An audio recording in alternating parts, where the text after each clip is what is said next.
오늘 말씀은 에스겔 34장 1절에서 6절 말씀입니다. 여호와의 말씀이 내게 임하여 이르시되 인자야 너는 이스라엘 목자들에게 예언하라. 그들 곧 목자들에게 예언하여 이르기를 주 여호와께서 이같이 말씀하시되 자기만 먹는 이스라엘 목자들은 화 있을진저 목자들이 양떼를 먹이는 것이 마땅하지 아니하냐. 너희가 살찐 양을 잡아 그 기름을 먹으며 그 털을 입되 양떼는 먹이지 아니하는도다. 너희가 그 연약한 자를 강하게 아니하며 병든 자를 고치지 아니하며 상한 자를 싸매주지 아니하며 쫓기는 자를 돌아오게 하지 아니하며 잃어버린 자를 찾지 아니하고 다만 포악으로 그것들을 다스렸도다. 목자가 없으므로 그것들이 흩어져서 모든 들짐승의 밥이 되었도다. 내 양떼가 모든 산과 높은 내 뿌리에마다 율이 되었고 내 양떼가 온 지면에 흩어졌으되 찾고 찾는 자가 없었도다. 아멘. 네, 한 유명 시인이 시를 쓰는 일은 십자가를 짊어지는 일이다 라고 하는 말을 읽었습니다. 그가 시를 쓰지 않았으면 내가 다른 일을 했더라면 좀 더 덜 고통스러웠을 텐데 라는 고백을 합니다. 저는 그것을 읽으면서 많은 사람들이 동경하는 시를 쓰는 삶이 정말로 그렇게 고통스러운가 하면서 고개를 갸우뚱해 보았습니다. 수천도 뜨거운 불 곁에서 작업하는 노동자도 아니고 이른 새벽이면 일어나서 거리를 쓸고 다녀야 하는 청소부 아저씨도 아니고 저 수백 미터 깊은 탄광 갱도 속으로 내려가서 생사를 걸고 석탄이나 광물을 캐내는 광부도 아닌데 시를 쓰는 일이 그렇게 고통스러우냐 이런 생각을 해본 것이죠. 그러나 잠시 달리 각도를 우리 돌려보면 이것은 인생의 삶의 진실의 한 단면을 보여주는 것이라고 생각이 됩니다.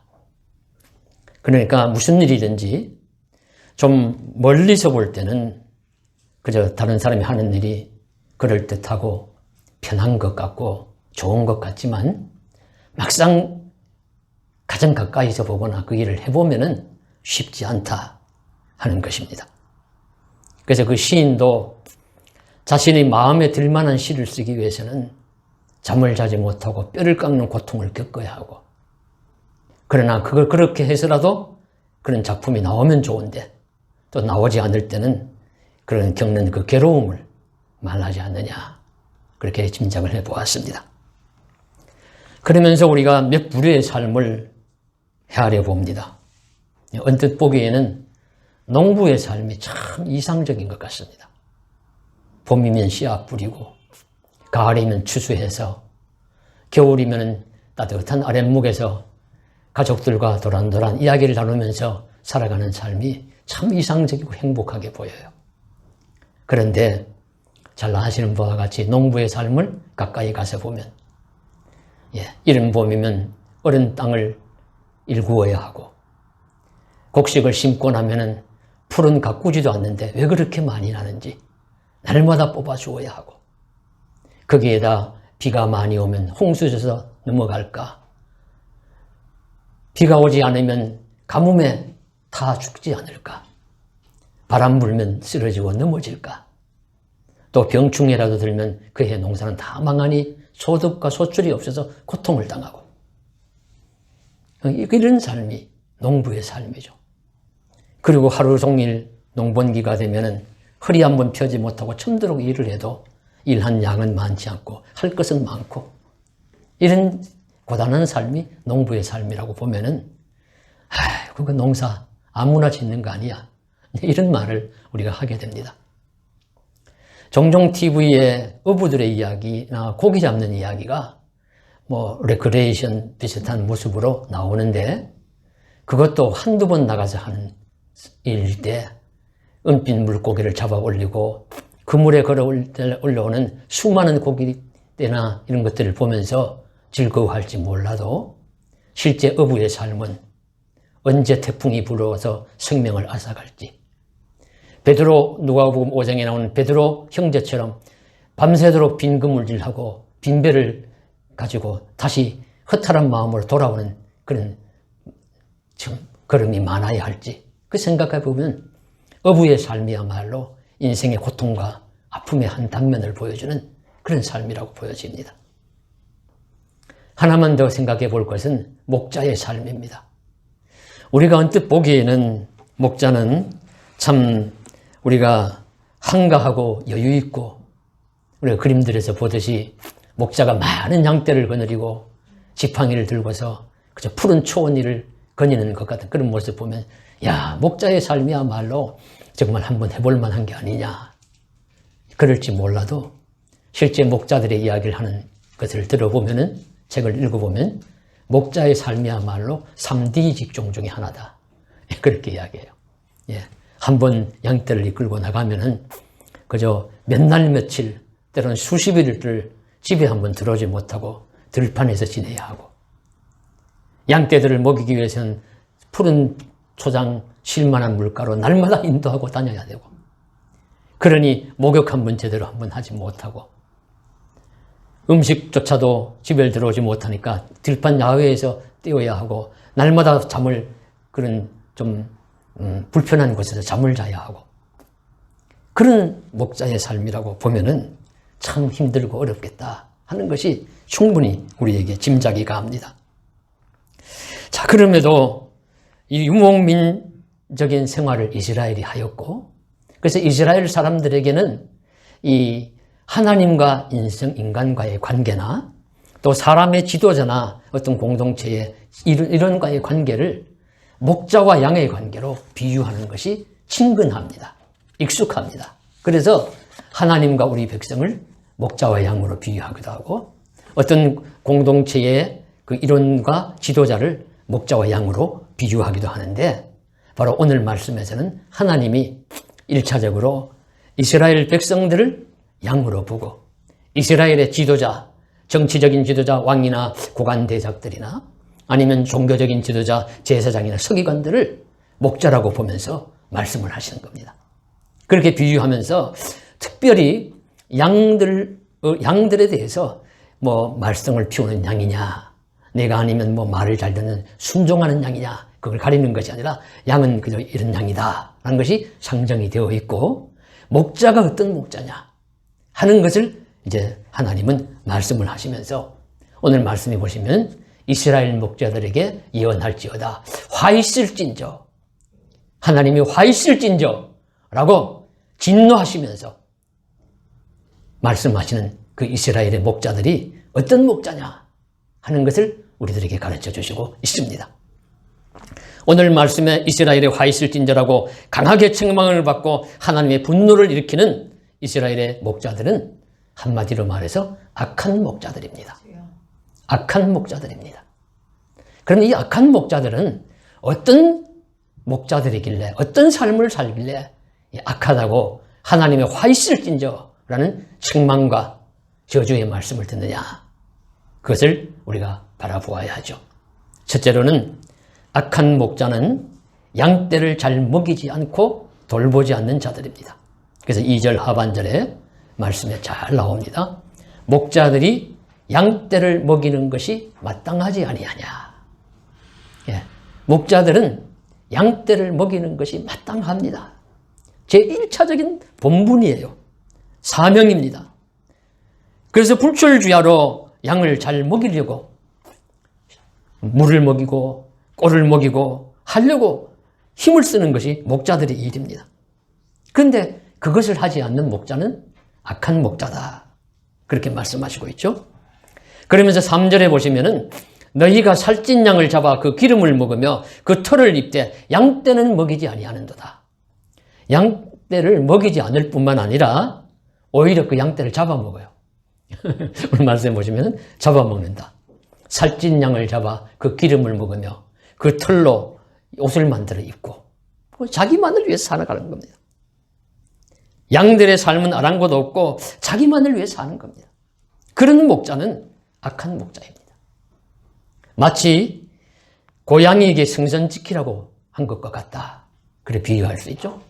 고양이에게 생선 지키라고 했더니 생선 지키는 게 아니라 다 그냥 먹어치워요. 그런 모습입니다. 이런 목자의 형태를 구체적으로 4절에 잘 설명해 주고 있습니다. 묘사합니다. 하나가 첫 번째는 너희가 그 연약한 자를 강하게 아니하며, 연약한 자, 양을 말하죠. 양은 연약한 동물입니다. 자구책이 없는 대표적인 동물이 양이라고 합니다. 그래서 이제 사람도 그렇고 뭐 동물도 그렇고 무엇이든지 하나 잘하는 것이 있어요. 아무 힘도 없으면은 자기 몸의 색깔이라도 변하게 해가지고 풀숲에 붙어가지고 자기 생명을 유지하지 않습니까?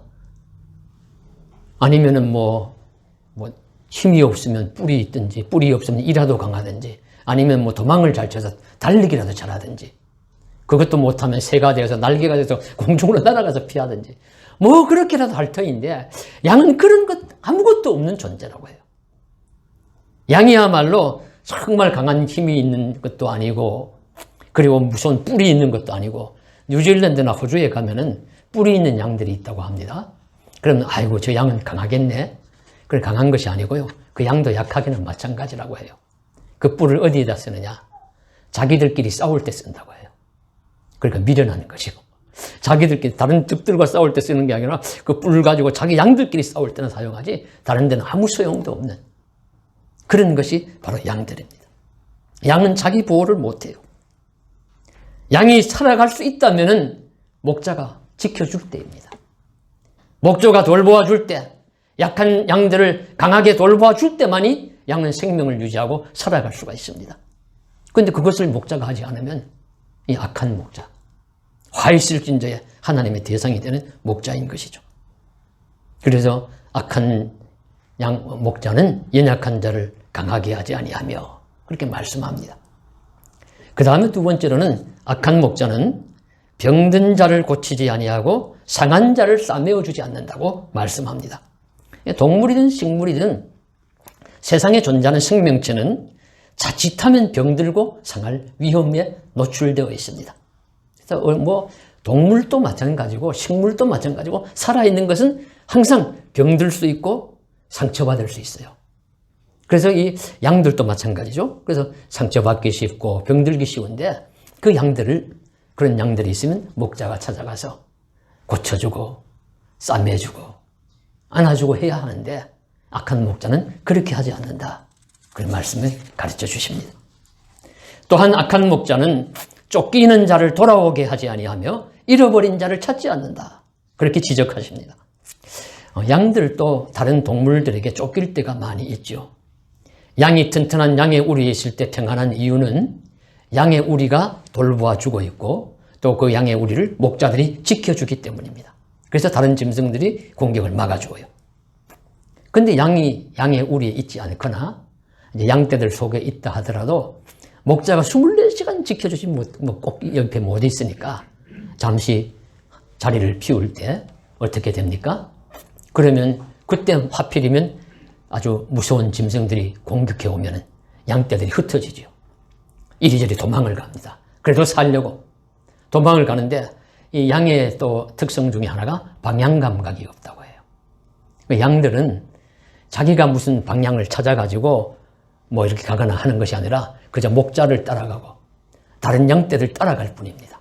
이 양떼들이 이리 가면 같이 가고 저리 가면 저리 가서 살아가는 그런 존재지, 자기가 뭐 판단을 해서 이리 가는 것이 옳고 저리 가는 것이 틀리고 해서 가라가는 그런 존재가 아니기 때문에, 방향 감각이기 때문에 무조건 살려고 도망을 치다가 뭐 골짜기에도 빠지고 뭐 수렁에도 빠지고 절벽에도 떨어지고 가시덤불에도 걸리고 길을 잃고 방황하고 상처 입고 헤매게 되는 것이죠. 그러면 그럴 때 목자가 잃어버린 양을 와서 찾아주어야 하죠. 찾아서 데리고 와야 하는데 악한 목자는 쫓기는 자를 돌아오게 하지 아니하며 잃어버린 자를 찾지 않는다. 그렇게 하면서 오히려 포악하게 다스리고 양들을 잡아먹으며 자기 배만 불리고 양의 털로 자기만 따뜻하게 감싸고 살아갑니다. 이것이 악한 목자의 모습, 행태입니다. 이런 악한 목자의 행태를 말씀하시면서 하나님께서 책망하시는 것입니다. 이런 목자를 둔 양들은 참 불행하고 불쌍합니다. 그래서 하나님께서 이런 선지자를 통해서 이런 목자의 모습과 그 목자 아래 양들의 형편을 단적으로 표현을 하시기를 5절 말씀을 보십시오. 이렇게 말씀하십니다. 목자가 없으므로 그것들이 흩어지고 흩어져서 모든 들짐승의 밥이 되었도다. 예, 악한 목자를 둔 양떼들의 모습은 흩어집니다. 그리고 흩어져서 다른 모든 들짐승들의 밥이 되고 맙니다. 먹이가 되고 말아요. 자, 그러면서 이 악한 목자들에 대한 모습을 어떻게 말씀 표현을 하느냐 하면은 목자가 없으므로 라고 표현을 하셨어요. 목자가 없으므로. 어떤 표현인지 이해가 되시죠? 어떤 공동체나 어떤 기구의 지도자를 목자라고 보고 그 일원들을 양이라고 본다면은 그 지도자는 그 공동체가 잘 될 때든지 어렵고 힘들 때든지 함께 해야 합니다. 자기가 할 수 있는 끝까지 책임을 지고 자기의 역할을 잘 감당해야 합니다. 그런데 회사가 잘 될 때는 사장으로서 봉급도 많이 받고 지시도 하고 하다가 회사가 어려워지니까 어디로 간지 보이지가 않아요? 그러면 사람들이, 직원들이 하는 말이 우리 회사에 사장이 없어 하는 말을 하는 것이죠. 가정에도 가장이 있고 아버지가 있고 어머니가 있고 평상시에는 하지만 어렵고 위기가 왔을 때 만일에 가장이 가장의 일을 하지 않고 그런다면은 가족들이 하는 말이 우리 집에는 가장이 없어. 교회가 어려졌을 때 목사가 보이지 않는다면 우리 교회는 목사가 없어. 그런 말을 하는 것, 그런 내용입니다. 없어서 없는 것이 아니라 임진왜란이 왔을 때 선조가 한양을 버리고 궁궐을 버리고 도망을 치니까 많은 백성들이, 한양에 있는 백성들이 우리 임금이 어디 갔느냐, 우리에게는 임금이 없어 하는 그런 탄식의 말입니다. 참 아프고 고통스러운 말입니다. 목자가 없어서 없는 것이 아니라 악한 목자가 되어서 자기의 직무를 잘하지 않을 경우에, 자기가 살펴야 할 양들을 돌보지 않고 먹이지 않을 경우에 하나님께서 이스라엘에 목자가 없다, 그렇게 말씀을 하시고 있습니다. 그 목자 없는 양들은 삶이 비참하고 불쌍하여서 흩어져 가지고 다 다른 짐승들에게 물려 죽을 운명에 처할 수밖에 없고 실제로 죽고 합니다. 누구에 대한 이야기겠습니까?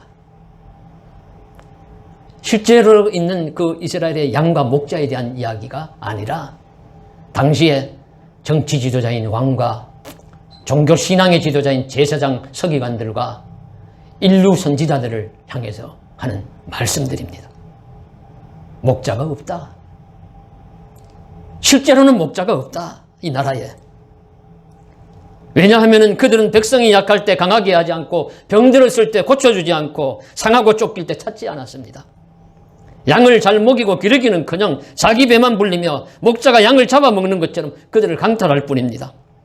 그래서 하나님은 진단하시는 겁니다. 목자가 없으므로. 예수님께서도 요한복음 10장 12절에 이렇게 말씀하십니다. 삭구는 목자가 아니요. 삭구는 목자가 아니요. 그랬으니까 삭구는 이제 목자가 아니기 때문에 목자에 들어가지 않으니까 목자가 없다 하는 것이죠. 그리고 구약이든 신약이든 참 목자가 없다, 선한 목자가 없다, 악한 목자는 목자가 아니기 때문에 양들이 죽고 도망치고 상하고 쫓기는 그런 시대, 백성은 목자가 없는 양과 마찬가지다 말씀하시고 있습니다. 목자 없는 양, 부모 없는 어린아이와도 같고 참 돌볼 일 없는 그런 사람과도 같습니다. 이것은 고대 이스라엘에만 적용되는 말씀이 아니고 예수님 시대에만 적용되는 것도 아니고 이후에 로마 시대, 중세, 근세, 오늘 이 시대 우리들에게도 적용되는 말씀입니다. 그래서 매우 고통스럽게 전하고 듣습니다. 제가 이 말씀 여러분 잘 아시는 대로 말씀 본문과 제목은 작년 연말에 다 정한 겁니다. 미리 1월 첫 주에 프린트를 해주었으니까요. 이번에 이렇게 준비를 하면서 그때 무슨 정신으로 이 본문을 넣었나 그런 생각을 했습니다. 왜냐하면 꼭 이제 저 얘기하는 것 같거든요. 저 얘기하는 것 같으니까 그렇습니다. 그런데 저뿐이시겠습니까? 우리 모두가 작은 어떤 공동체에는 목자의 역할을 할 수 있습니다. 우리가 그 역할을 잘 감당하지 못하면 목자가 없다는 이야기를 들을 수 있습니다. 사람은 있지만 실제적인 목자는 없다고 탄식할 수 있습니다. 그런 강한 책망의 대상은 아닌지 물어봅니다. 악한 목자를 둔 양들이 가련하고 불쌍한 것처럼 악하고 미련한 그런 지도자를 둔 백성들은 참으로 불행합니다. 그러므로 무엇보다도 저와 여러분께서는 하나님의 화의 실진저의 대상인 악한 목자의 반열에 들지 않기를 원합니다. 주여 우리를 불쌍히 여기시고 맡은 일에 강한 책임감을 주시고 우리에게 맡기신 공동체를 잘 먹이고 돌보고 힘쓰는 일에 충성할 수 있도록 힘과 지혜와 용기와 모든 권세를 허락하여 주시옵소서. 주님 앞에 간절히 기도하면서 우리로 하여금 악한 목자의 대리에 들지 않고 책망받지 않게 하시기를 주님의 이름으로 간절히 소원합니다. 그러나 이처럼 목자가 강하게 책망을 받는 이유는요, 양들에게 그만큼 목자가 소중하다는 뜻입니다. 양들에게 목자는 너무도 소중합니다. 그래서 오늘 말씀의 제목이 양에게 너무나 소중한 목자입니다.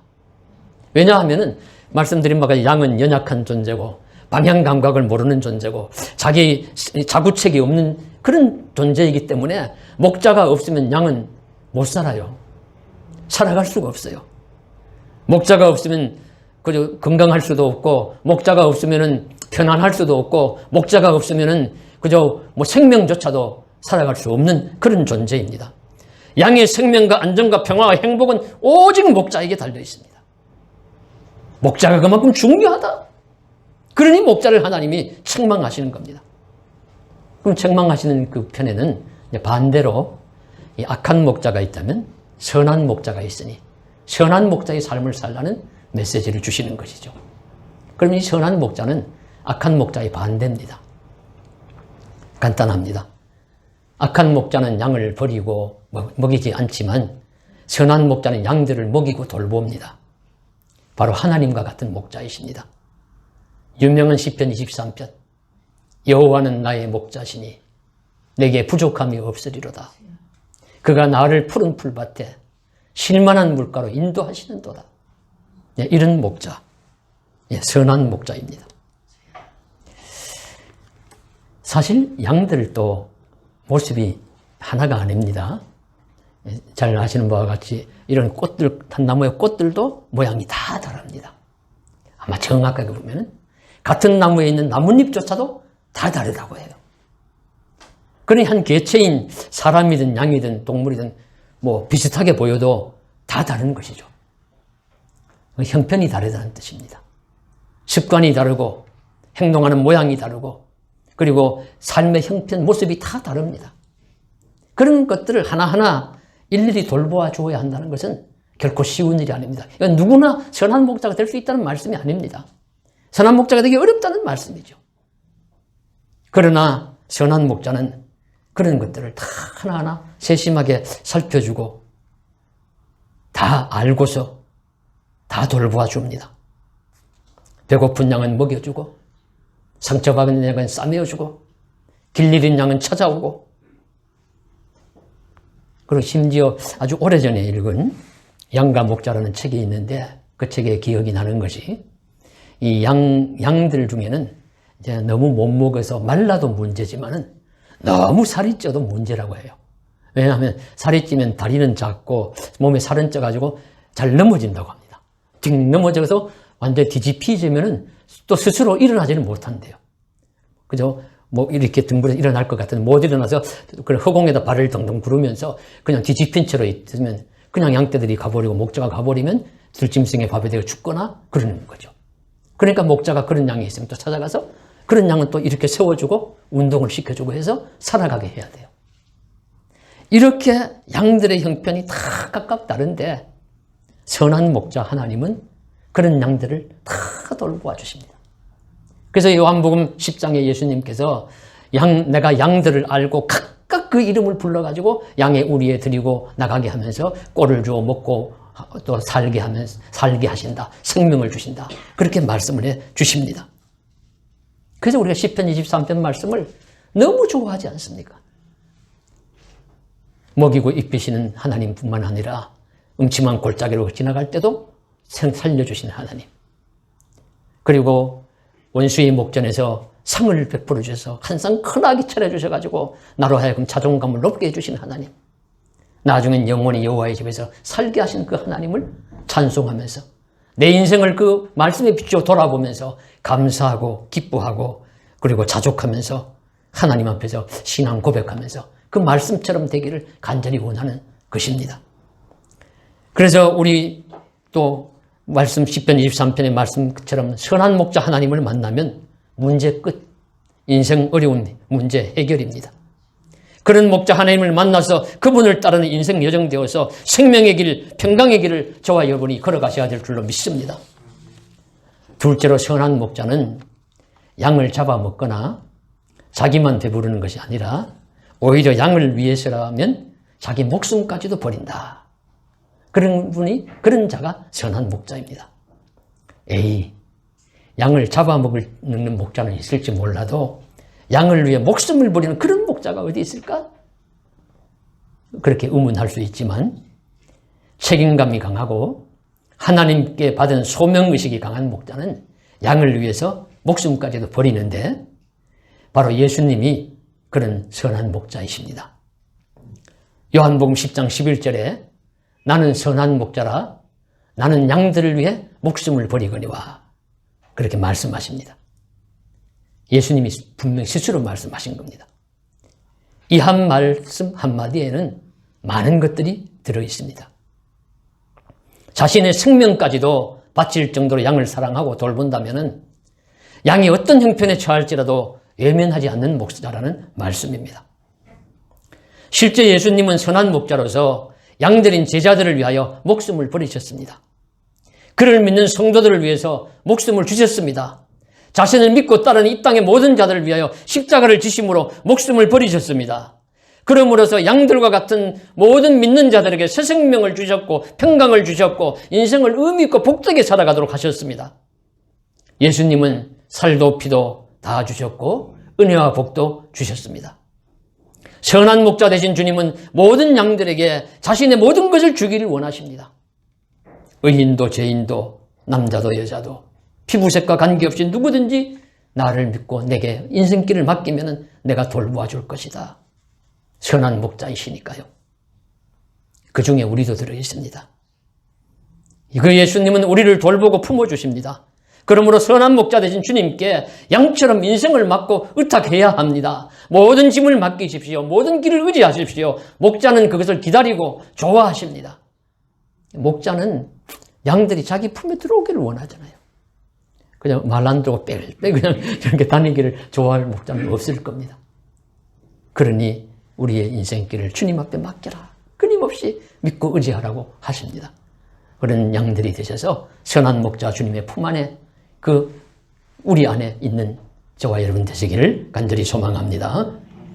오늘 말씀에서 준비하던 눈에 확 들어오는 표현이 두 가지가 있었는데 하나는 부정적인 표현으로서 말씀드린 목자가 없다, 목자가 없으므로 라는 이 비통한 말이었습니다.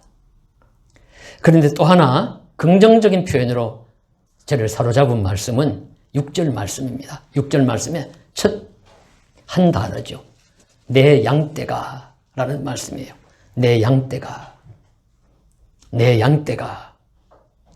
악한 목자를 만나서 에스겔 시대에 이스라엘의 지도자인 왕과 제사장, 고관들, 정치, 종교 지도자 같은 악한 목자들을 만나서 상하고 찢기고 흩어지고 죽어가는 양과 같은 백성들입니다.